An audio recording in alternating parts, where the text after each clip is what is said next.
The air inside the showroom was colder than the November wind, biting at the Chicago streets outside. It was a manufactured chill, filtered through industrial vents, designed to keep the sweat off the clientele and the dust off the merchandise. Michael stood next to a 2004 Ferrari Enzo, Rosso Corsa red, low to the ground, looking fast even while parked in neutral. He liked the lines. He liked the aggression in the design. He reached out, his hand hovering inches above the driver's side mirror, appreciating the aerodynamics without touching the paint. "Excuse me." The voice didn't come from behind him. It came from across the room, sharp and clipped, bouncing off the polished marble floors and the floor-to-ceiling glass windows. Michael turned.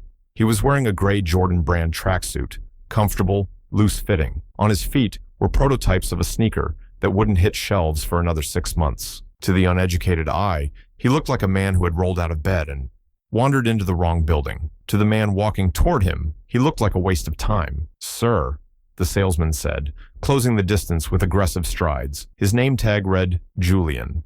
His suit was navy blue, tailored tight, the kind of cut that screamed aspiration. "I'm going to have to ask you to step away from the inventory." Michael blinked. The gum he was chewing slowed for a second, then resumed its rhythm. He smiled, that famous, charismatic smile that had sold millions of Gatorades and graced thousands of billboards. "Just looking," Michael said. His voice was deep, relaxed, thinking about taking it for a spin. Julian let out a sound that was half laugh, half scoff. He stopped 3 feet away, establishing a boundary. He didn't look Michael in the eye. He looked at Michael's chest, then his shoes, then back to the car, as if checking for damage. "These vehicles aren't for spinning," Julian said, his tone dripping with a condescension so thick you could almost wipe it off the windshield. "This is a serious establishment for serious buyers. The dealership across the street sells Toyotas. They might let you kick a tire or two." Michael's smile didn't fade, but the warmth drained out of it. The air in the room seemed to drop another 10 degrees. He wasn't Michael Jordan, 6-time NBA champion, global icon, billionaire business mogul in that moment. He was just a tall black man in a tracksuit, being told he didn't belong. "I know what they sell across the street," Michael said softly. "I'm interested in this one, and I'm interested in keeping my floor clear for appointments," Julian retorted, checking his watch, a stainless steel Rolex Submariner that Michael instantly recognized as a mid-tier model. "I have a VIP client arriving in 2 minutes, a councilman, a man with actual purchasing power. So, unless you have a bank statement in that pocket, I suggest you—" The heavy glass double doors at the entrance swung open. Julian's face transformed. Instantly, the sneer vanished, replaced by a plastic, eager grin that stretched his cheeks. He literally spun on his heel, turning his back on Michael, as if the basketball legend had ceased to exist. "Councilman Higgins!" Julian bellowed, his voice jumping an octave. "Welcome, welcome, right on time." A short, stout man in an ill-fitting gray suit waddled in, looking flushed and self-important. He didn't have the presence of a leader. He had the presence of a man who enjoyed shouting at waiters. Michael watched. He stood there, alone by the multi-million-dollar car, watching Julian sprint toward the councilman like a golden retriever hearing a treat bag open. It was a mistake. A massive, career-ending, life-altering mistake. It took Julian exactly 4 seconds to dismiss Michael Jordan. It would take him the rest of his life to regret it. But what happened next didn't just change the ownership of a car dealership. It changed the way an entire city understood the concept of power. To understand the weight of that silence in the showroom, you have to understand the ecosystem of Prestige Motors. This wasn't just a car lot. It was a cathedral of capitalism located in the Gold Coast district. The floors were Italian marble. The coffee served in the waiting lounge was imported from a specific hillside in Colombia and brewed by a barista on payroll. The air smelled of expensive leather, tire shine, and old money. People didn't come here to buy cars because they needed transportation. They came here to buy status. They came to buy the feeling that they were better than the people stuck in traffic on the I-90. And Julian was the gatekeeper. Julian prided himself on his eye. He told anyone who would listen in the break room that he could spot a qualified buyer from the sidewalk. He looked for the cues, the watch, the shoes, the cut of the hair. He operated on a brutal, superficial algorithm. Suit equals money. Casual equals loitering. White hair equals inheritance. Young and flashy equals credit risk. He had filtered thousands of people through this mental sieve. It worked for him. He was the top salesman for 3 quarters running. He had a plaque on the wall. He was leasing a condo he couldn't quite afford, and driving a demo car he wasn't technically supposed to take home on weekends. He was living on the edge of the lifestyle he sold, desperate to prove he belonged to the club, not the staff. So when he saw a 6'6" figure in a gray tracksuit enter his domain, his algorithm didn't just flag a warning, it blared a siren. In Julian's mind, Michael wasn't a customer. He was a threat to the aesthetic. He was clutter. Julian had spent the morning prepping for Councilman Higgins. Higgins wasn't actually that rich. He was a local politician with a mid-level influence and a desperate need to look successful for his upcoming re-election campaign. But Higgins was loud, he was demanding, and he had promised to bring the press if he bought the new S-Class. Julian needed that sale. He needed the commission to cover his condo fees, and he needed the photo op to secure his bonus. So, the tall man in the sweats wasn't just an annoyance, he was an obstacle. Michael, on the other hand, was operating in a different universe. By this point in his life, Michael Jordan had nothing left to prove to anyone. He had conquered the court. He had conquered the shoe industry. He was conquering the business world. He moved with the quiet confidence of a man who could buy the entire block if he felt like it. He enjoyed driving. It was one of the few places he could find genuine solitude. No cameras, no fans, no meetings, just the engine and the road. He had heard Prestige Motors had secured an allocation for a specific Ferrari he wanted to add to his collection. He didn't call ahead. He didn't send an assistant. He just wanted to see it, sit in it, feel it. He wanted a normal human interaction. He had walked in expecting to talk about horsepower, torquey curves, and handling packages. Instead, he walked into a wall of prejudice. Back in the showroom, the scene was playing out with agonizing slowness. Julian was now shaking Councilman Higgins' hand with both of his own, bowing slightly. "Councilman, so good to see you. We have the S-Class detailed and waiting in the private bay. I made sure the champagne is on ice." Higgins puffed out his chest. "Good man, Julian, good man. I've got a busy schedule today, lots of meetings at City Hall, so I need this to be smooth." "Smoother than silk, Councilman," Julian beamed. "Follow me." He began to shepherd the politician toward the glass office at the back. They had to pass right by the Ferrari Enzo. They had to pass right by Michael. As they approached, Julian's eyes flicked to Michael. It was a look of pure annoyance. "Why are you still here?" the eyes said. Michael didn't move. He leaned back against a pillar, crossing his arms. He was curious now. He wanted to see how far this would go. "Julian," Higgins said, noticing the tall figure blocking their path. He squinted. "Who's this?" Julian didn't hesitate. "Nobody, Councilman. Just a looky-loo. I was just asking him to leave the premises." Julian turned to Michael, his voice dropping the customer service facade. "Sir, I'm going to ask you one last time. Exit the building. You are making my client uncomfortable." Higgins looked Michael up and down, mimicking Julian's disdain. "Yeah, buddy. Can't you see we're doing business here? Go find a basketball court or something." The irony hung in the air, heavy and suffocating. Michael's eyebrows shot up. "Go find a basketball court," he repeated, the words rolling around his mouth like a bad taste. "You heard the councilman," Julian snapped, stepping forward, invading Michael's personal space. "Security is on their way. Don't make this embarrassing for yourself." Michael laughed. It was a dry, dark sound. "Embarrassing," he murmured. "That's a good word for it." He didn't leave. Instead, he pulled a cell phone from his pocket. It wasn't the latest flashy smartphone. It was a functional, business-grade device. He flipped it open. "Who are you calling?" Julian demanded, his patience snapping.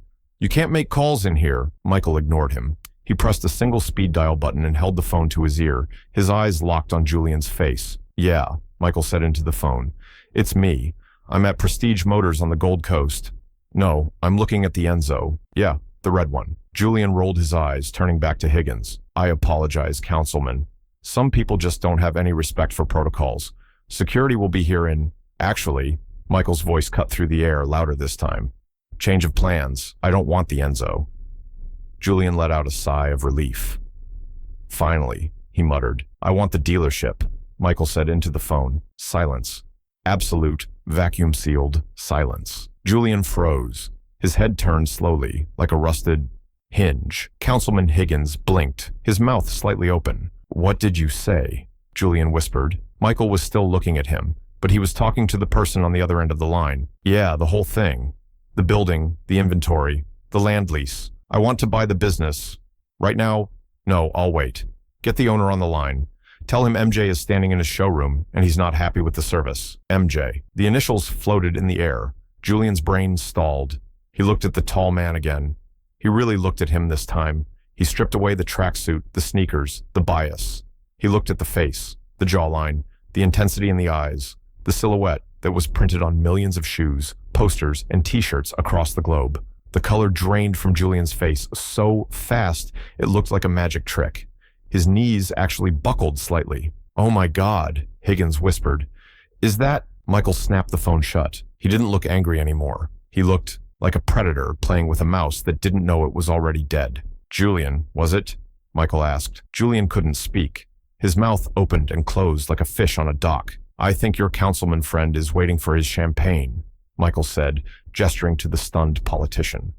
"Don't let me hold you up. I'm just waiting for my agent to fax over the purchase agreement. This is the moment where time bends." For Julian, the past 3 minutes replayed in his mind on an endless loop.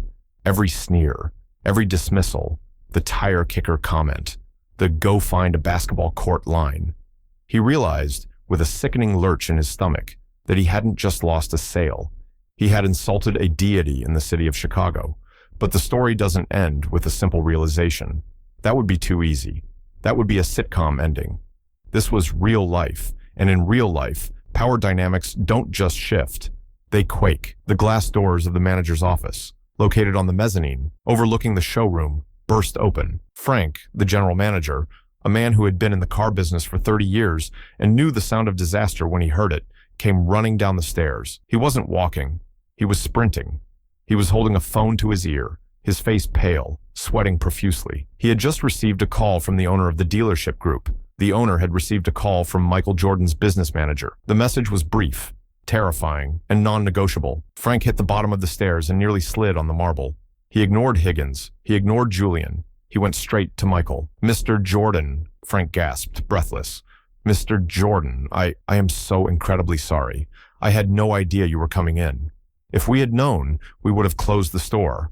We would have—" Michael held up a hand. "Frank, right?" "Yes, sir. Frank Miller, general manager." "Frank," Michael said calmly. "You have a nice shop here. Clean floors. Good light." "Thank you." "Sir," Frank stammered, wringing his hands. "But you have a personnel problem," Michael continued, his voice hardening. He tilted his head toward Julian, who was now trembling visibly. Frank turned to Julian. The look on the general manager's face wasn't anger. It was pure, unadulterated panic. "Julian," Frank hissed, "what did you do?" I, Julian stuttered. "I didn't recognize him. He was wearing the tracksuit. I thought—" "You thought," Michael interjected. "You thought I couldn't afford to be here. You thought I wasn't serious.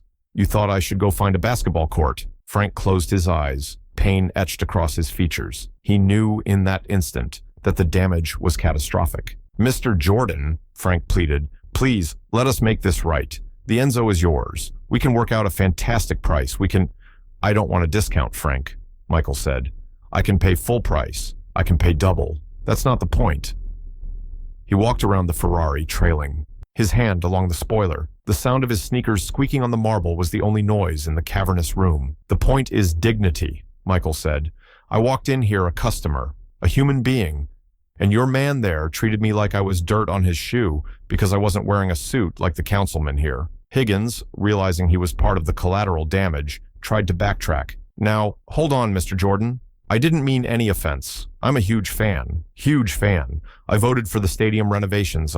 Michael didn't even look at him. "Save it for the voters, councilman." He turned back to Frank. "Here's what's going to happen. I'm going to buy this car. Today. Right now." Frank nodded vigorously. "Yes, of course. Absolutely. But," Michael added, raising a finger, "I'm not buying it from him." He pointed at Julian. "Understood," Frank said. "I will handle the transaction personally." "No," Michael said. He scanned the room. In the far corner, near the service entrance, a chassis young woman was wiping down the window of a Porsche. She looked tired. She was wearing a polo shirt with the dealership logo, but she clearly wasn't sales staff. She was a detailer or an assistant. "Her," Michael said. Frank looked confused. "Sarah? She's the receptionist. She's helping out with detailing today because we're short-staffed." "She smiled at me when I walked in," Michael said. "She was the only person in this building who acknowledged my existence before I pulled out my phone. I want her to write up the sale." "But she's not licensed for sales," Frank stammered. "She doesn't know the paperwork." "Teach her," Michael said. "Right now. Walk her through it. She gets the commission. Full commission. Or I walk, and I take my business, and my lawyers, somewhere else." Frank swallowed hard. "Sarah? he shouted across the showroom. The young woman looked up, startled, clutching her spray bottle. Yes, sir? Come here. Bring a pen. As Sarah approached, looking terrified and confused, Julian stood frozen in his spot. The realization of what he had just lost was crashing down on him. The commission on a Ferrari Enzo was astronomical. It was enough to pay off his credit cards, cover his rent for 6 months, fix his car. It was the payday he had been waiting for all year, and he had just handed it to the receptionist because he judged a book by its cover. But Michael wasn't done. He wasn't just teaching a lesson, he was dismantling a system. And Frank, Michael said, as Sarah arrived, wide-eyed and trembling. Yes, Mr. Jordan? While Sarah and I do the paperwork, Michael said, I want Julian to wash my car. Julian's head snapped up. Excuse me? My car, Michael said, pointing through the glass window to the curb outside. Parked there was a black Mercedes-Benz SL65 AMG. It was dusty from the drive. It's dirty. If you want to keep your job today, you'll go out there, get a bucket, and detail it. By hand. I am the senior sales associate. Julian protested, his face turning purple. I don't wash cars. Michael looked at Frank. Frank looked at Julian. Julian, Frank said, his voice like steel. Get the bucket. Frank, you can't be serious, Julian hissed. The councilman is right here. The councilman can wait, Frank said. Mr. Jordan is a priority client. If he wants his car washed, you wash his car, or you can hand in your badge and walk out that door right now. The silence stretched again. Julian looked at Higgins, hoping for an ally. But the councilman was busy studying the ceiling tiles, desperate to distance himself from the sinking ship. Julian looked at Michael. Michael offered a small, cold smile. Go on, Michael said. Use the good wax. Defeated, humiliated, and stripped of every ounce of his false superiority, Julian unbuttoned his suit jacket. He took off his tie. He walked past Sarah, past Frank, past Michael, and toward the service closet to get a bucket. As he walked out the front door into the biting wind, a bucket of soapy water in his hand, the passers-by on the street stopped to watch. They saw the king of sales in his expensive suit, on his knees, scrubbing the rims of a car, while inside the warm golden showroom, the receptionist sat at the mahogany desk across from Michael Jordan, signing the biggest contract of her life. This moment feels like justice. It feels like the climax of the movie where the bad guy gets what's coming to him and the hero rides off into the sunset. But life is more complex than a single moment of revenge. What happened that afternoon at Prestige Motors wasn't just about a car sale. It was the catalyst for a total restructuring of the dealership's culture. But before we get to the systemic change, we have to stay in the discomfort of that afternoon. Imagine being Sarah. 10 minutes ago, she was worried about making rent. She was worried about the fact that her student loans were accumulating interest faster than she could pay them off. She was invisible. She wiped fingerprints off cars she would never drive, serving coffee to men who never looked her in the eye. Now, she was sitting in the leather chair, usually reserved for the top closers. Her hands were shaking so badly she could barely hold the Mont Blanc pen Frank had handed her. Michael sensed her anxiety. The intimidating aura he had projected toward Julian vanished. He leaned forward, his voice dropping to that gentle, encouraging tone he used with rookie teammates. Take your time, Sarah, he said.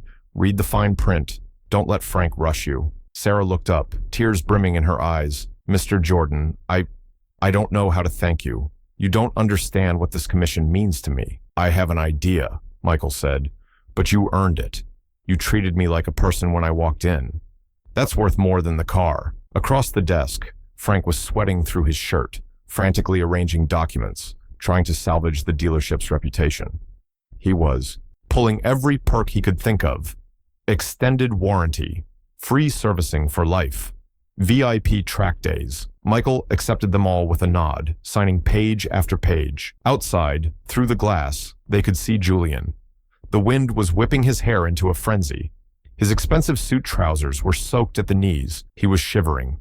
Every scrub of the sponge was a penance. Councilman Higgins had awkwardly excused himself minutes earlier, muttering something about a schedule conflict, leaving the dealership without buying anything. He knew a PR disaster when he saw one, and he wanted no part of the fallout. When the paperwork was finally done, Michael stood up.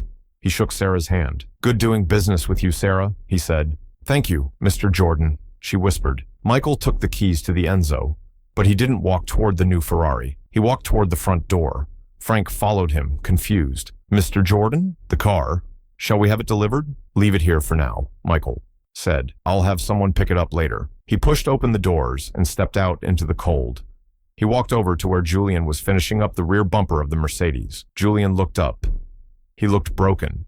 His pride had been dismantled, piece by piece, in front of the entire Gold Coast. Michael stood over him, casting a long shadow. "Clean," Michael observed, looking at the wheel. Julian didn't speak. He just nodded, staring at the ground. "You know," Michael said, his voice low enough that only Julian could hear, "I have days where I want to wear a suit, and I have days where I want to wear sweats. It doesn't change who I am. It doesn't change what I've accomplished, and it certainly doesn't change my bank account." He leaned down, bringing his face level with Julian's. "Never assume you know someone's worth by looking at them, because the next time you dismiss someone, it might not just cost you a commission. It might cost you everything." Michael straightened up, tossed a $100 bill into the soapy bucket, a tip for the wash, and got into his Mercedes. He drove off, the engine roaring, leaving Julian kneeling in the cold, wet reality of his own making. Most stories would end there. The bully is humbled, the hero wins, the nice girl gets the money. But the ripple effects of that afternoon went much deeper. The story of the Jordan incident didn't stay contained within the glass walls of Prestige Motors. It leaked. First to the other dealerships on the strip, then to the local business journals, then to the blogs. "Car salesman ignores MJ." It was a headline that generated clicks. But for Frank, the general manager, it was a wake-up call. He realized that Julian wasn't an anomaly. Julian was a symptom. The culture of the dealership had become toxic, built on pretension and exclusion. They had forgotten that money doesn't always wear a tie. 2 days after the incident, Frank called an all-hands meeting. The showroom was closed for the morning. Every employee was there. Sales, service, detailing, reception. Julian was there too. He hadn't been fired, surprisingly. Frank had decided that firing him would be the easy way out. Keeping him there, forcing him to learn, was the harder path. Frank stood in front of the staff. He didn't yell. He looked tired. "We have a problem," Frank began. "And the problem isn't that we lost face in front of Michael Jordan. The problem is that if it had been a regular guy in that tracksuit, a school teacher, a plumber, a nurse, we would have treated him the exact same way. And that is shameful." He announced a new policy: no qualifying customers based on appearance. Every person who walked through the door was to be greeted with the same level of respect, whether they arrived in a bus or a Bentley. But the biggest change was Sarah. With the commission from the Enzo sale, which turned out to be nearly $40,000, Sarah didn't just pay her rent, she invested in herself. She asked Frank for a chance to train in sales properly. Frank, having seen her poise under pressure with Jordan, agreed. 6 months later, Sarah wasn't just selling cars. She was out selling Julian. Why? Because she didn't have the filter. She talked to the guy in the muddy work boots, who turned out to be a construction magnate needing a fleet of trucks. She talked to the elderly woman in the knitted sweater, who turned out to be buying a graduation gift for her grandson. She treated people like people, and people responded to that. Julian, to his credit, didn't quit. He stayed. He endured the jokes from the other staff about the car wash. He endured the humiliation, and slowly, painfully, he began to deconstruct his own ego. He watched Sarah. He saw how she listened instead of talking.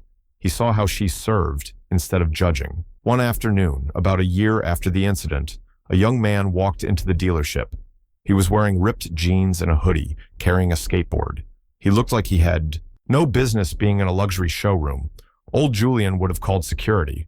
Old Julian would have seen a skater punk loitering. But the new Julian, the one who still remembered the sting of the cold, soapy water on his hands, hesitated. He took a breath. He adjusted his tie. He walked over to the kid. "Hey there," Julian said, forcing a genuine smile. "Cool board. You checking out the 911? The kid looked surprised. Yeah, just looking. I know I can't afford it." "That's all right," Julian said. "Dreaming is free. You want to see the engine?" The kid's face lit up. "For real?" "Yeah, come on back. I'll pop the hood." It turned out the kid wasn't a buyer. He was just a kid. He didn't buy a car that day, but he left feeling 10 feet tall. He left feeling respected. And 2 years later, when that kid's father, a tech entrepreneur who had just sold his startup, was looking for a new daily driver, guess who the kid recommended? "Go see Julian," the kid told his dad. "He's the only one who didn't treat me like trash." The father came in and bought 2 cars. This wasn't just a sale. It was a proof of concept. When the tech entrepreneur walked in the following week, wearing a t-shirt and jeans, looking for the man who had treated his son with kindness, Julian didn't look at the clothes. He didn't scan for a Rolex. He looked the man in the eye, extended a hand, and introduced himself. He closed a sale for 2 Porsche 911 GT3s in under 45 minutes. But the real shift wasn't in the numbers, it was in the air pressure of the room. For years, Prestige Motors had felt like a fortress. The glass walls were designed to keep the world out, to separate the haves from the have-nots. But under the new philosophy, unspoken but understood, the glass became transparent again. Sarah was the architect of this new era. Frank, the general manager, was smart enough to get out of her way. He saw the numbers. He saw the customer satisfaction scores. He saw that Sarah, with her background in hospitality and her utter lack of pretension, was building relationships, not just closing deals. She had a way of making every customer feel like they were the most important person in the room. It wasn't manipulation. It wasn't a tactic from a sales manual. It was authentic. She genuinely cared about finding the right vehicle for each person who walked through the door.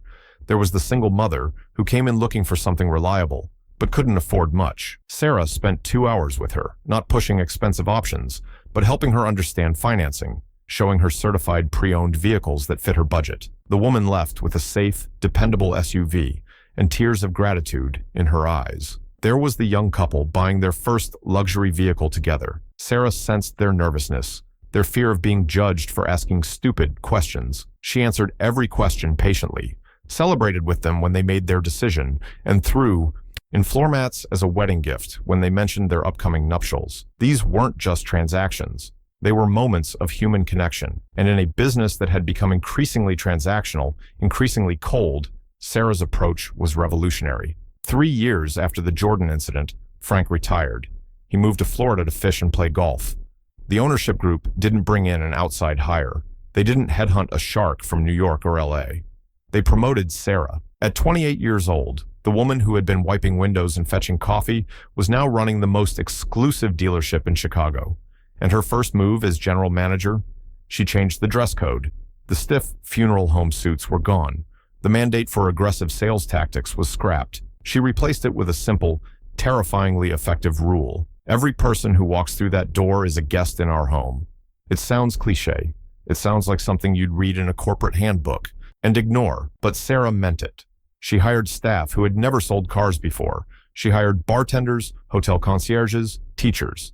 She hired people who knew how to talk to human beings, not targets. She implemented training programs focused on emotional intelligence, active listening, and cultural awareness. She brought in consultants to teach her staff about implicit bias, the unconscious prejudices that everyone carries, the snap judgments we make in milliseconds. The sales floor transformed. The cold marble was replaced with warmer wood tones. The intimidating glass offices became open workspaces. The waiting area, once sterile and formal, became a comfortable lounge with books, games for kids, and that genuine Colombian coffee, now served by staff who actually talked to the customers, not just at them. And Julian became her most loyal lieutenant. He could have left. He could have gone to another dealership where his old tricks would still work, where he could sneer at teenagers and chase the suits. But he stayed. He stayed because he had been broken open, and he had found something valuable in the wreckage. He became the mentor for the new hires. He was the one who told them the story. He wouldn't tell it as a joke. He would tell it as a warning. He would take the rookies out to the curb, point to the spot where he had knelt in the soapy water, and say, "That is where I learned how to do this job. Don't make me send you there." The story became part of the onboarding process. Every new employee at Prestige Motors heard about the day Michael Jordan walked in wearing a tracksuit. They heard about Julian's dismissal, about Sarah's opportunity, about the cultural revolution that followed. But Julian's version wasn't about Michael Jordan. It was about a mirror. That day, Julian would tell the new salespeople, "I looked in a mirror I didn't know existed. I saw myself through someone else's eyes, and I was disgusted. I had become the thing I hated, someone who measured human worth by external markers, someone who had forgotten that behind every tracksuit, every beat-up car, every uncertain smile, there's a complete human being with dreams, fears, and a story I know nothing about." He would pause. Let that sink in. Michael Jordan taught me that lesson, but he could have been anyone. He could have been a teacher, a mechanic, a veteran. The principle remains the same. Dignity is not negotiable. Respect is not earned by your clothes or your bank account. It's the default setting we should have for every single person who crosses our path. The rookies would nod, thinking they understood. But Julian knew they wouldn't really get it until they faced their own test. Their own moment, where bias whispered in their ear and they had to consciously choose a different path. The results spoke for themselves. In the first year after Sarah took over, customer satisfaction scores jumped 37%. Online reviews, once peppered with complaints about snobbish staff and intimidating atmosphere, became glowing testimonials about genuine service and feeling valued. Sales didn't drop, they increased. It turned out that when you treat people with dignity, they remember. They come back. They tell their friends. The dealership that had once relied on exclusivity and intimidation to project value now projected something more powerful: authenticity. They sold cars to CEOs and to school bus drivers. They sold to professional athletes and to social workers. They didn't discriminate, and their bottom line proved that inclusivity wasn't just morally right. It was economically smart. Sarah implemented a program called First Car. Recognizing that many young people couldn't afford luxury vehicles but might be customers 20 years down the road, she created a partnership with a nearby credit union to help first-time buyers get reliable used cars with fair financing. Prestige Motors didn't make much money on these deals. Sometimes they barely broke even, but those young buyers remembered. They remembered being treated with respect when they had nothing. And when their careers took off, when they got promotions, when they started families, they came back. One of those first car buyers was a young medical student named Dr. Aisha Patel. She bought a 7-year-old Honda Civic from Sarah, who spent an hour helping her understand the maintenance schedule and the importance of building credit. 10 years later, Dr. Patel returned as the chief of surgery at a major hospital. She bought a Tesla Model S, and she brought 4 of her surgeon colleagues with her, all of whom ended up purchasing vehicles. "I never forgot how Sarah treated me," Dr. Patel told Julian during the delivery. "I had professors who looked down on me because of my accent. I had landlords who saw my name and suddenly had no vacancies. But Sarah saw me. She saw a person with potential, not a poor student." These stories, multiplied, they became the fabric of Prestige Motors' reputation. Other dealerships noticed. At first, they mocked Prestige Motors. "They're running a charity," competitors would sneer. "They're not serious about business." But when Prestige's market share grew, when their customer retention rates shattered industry averages, when their staff turnover dropped to nearly zero, the mockery turned to curiosity. Dealers from other cities started calling Sarah. They wanted to know her secret. They expected some revolutionary sales technique, some psychological trick to close deals. Instead, she told them about dignity. "There's no trick," Sarah would say in the interviews that started appearing in automotive trade magazines. "We just decided to treat people the way we'd want to be treated. We decided that every person deserves respect, regardless of what they're wearing or driving." Some dealers got it. They started implementing similar changes. Training programs shifted from how to qualify buyers in 30 seconds to how to build genuine relationships. Other dealers dismissed it as naive, as soft. They continued with the old model, the Julian model, filtering customers through arbitrary hierarchies of worth. Those dealerships wondered why their businesses stagnated, while places like Prestige Motors thrived. 5 years later, the Chicago winter was brutal that year. The wind off the lake was like a physical assault, freezing the city into a gray, icy sculpture. Inside Prestige Motors, it was warm.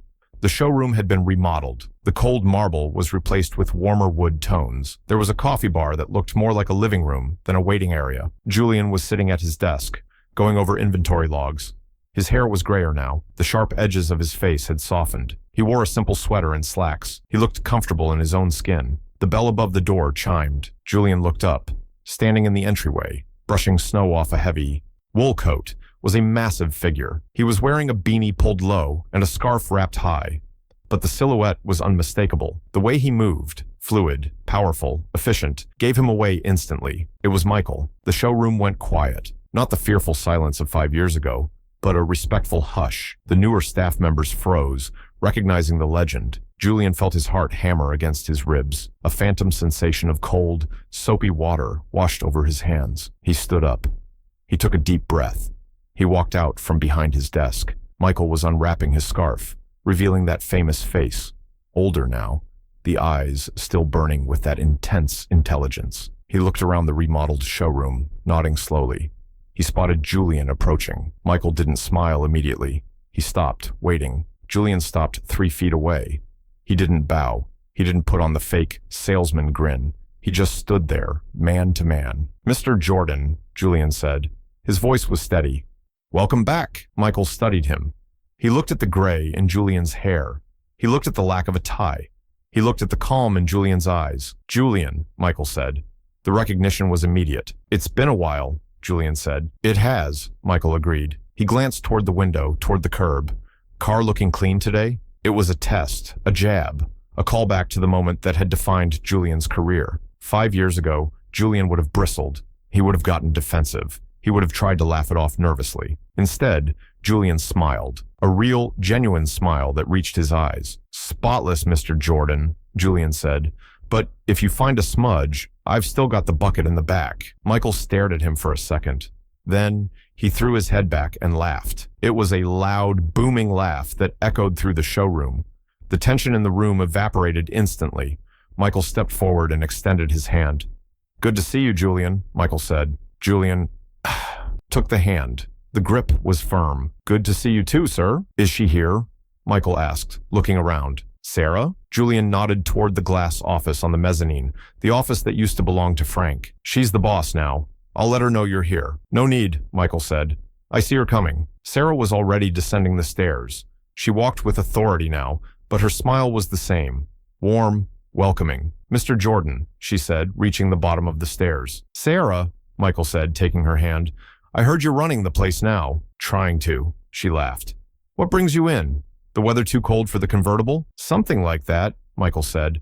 "I'm looking for something specific. Something for my daughter. Safe, reliable, not too flashy." He turned to Julian. "What do you recommend, Julian?" It was a small moment. A trivial question in the grand scheme of the universe. But for Julian, it was the final seal on his redemption. The man who had once dismissed him as incompetent, who had humiliated him in front of the world, was now asking for his advice. "We just got the new GLE coupes in," Julian said without missing a beat. "All-wheel drive, heavy safe, but still has enough pickup to merge on the Kennedy. I think she'd like the white one." Michael nodded. "Show me." They walked over to the car. They talked about safety ratings. They talked about winter tires. They talked about basketball for a few minutes, about Michael's current ventures, about Julian's family. Michael bought the car. He didn't ask for a discount. He didn't ask for special treatment. He just did business. As he was leaving, signing the final papers at Julian's desk, Michael paused. He pulled a cigar from his pocket, not to smoke inside, but just to hold, a habit he had never broken. "You know," Michael said, looking at the pen in his hand, "I tell people that story sometimes." Julian froze. "The story?" "About the car wash," Michael said. "I tell it to my rookies, the young guys coming into the league who think the world owes them everything just because they can dunk a basketball." Julian looked down at his desk. "I imagine I'm not the hero of that story." "No," Michael said. "You're not. You're the lesson." He stood up, buttoning his coat. "But today," Michael looked Julian in the eye. "Today, you're the example. It takes a hell of a lot of strength to change, Julian. Most people just get bitter. You got better." He tapped the desk twice with his knuckles. "Keep the bucket, though. Keeps you humble." And with that, Michael Jordan turned and walked out into the snow, disappearing into the Chicago winter. Julian sat there for a long time. He watched the snow falling against the glass. Sarah walked over and placed a hand on his shoulder. "You okay?" she asked. Julian looked up at her and smiled. "Yeah," he said softly. "I'm really good." The worst day of his life had become the best thing that ever happened to him. It burned away. The artifice and destroyed the mask he'd been wearing. We live in a world obsessed with status, constantly judging people in nanoseconds. But the truth is, you never know who's standing in front of you. Dignity isn't a VIP section. It's the baseline we owe every human being, regardless of what they're wearing or what they can do for us. Don't forget to subscribe to my channel for more true stories like this one that will give you a new perspective on life. Hit the like button and write in the comments what you learned from this story. I want you to know that I'm eagerly waiting for your comments.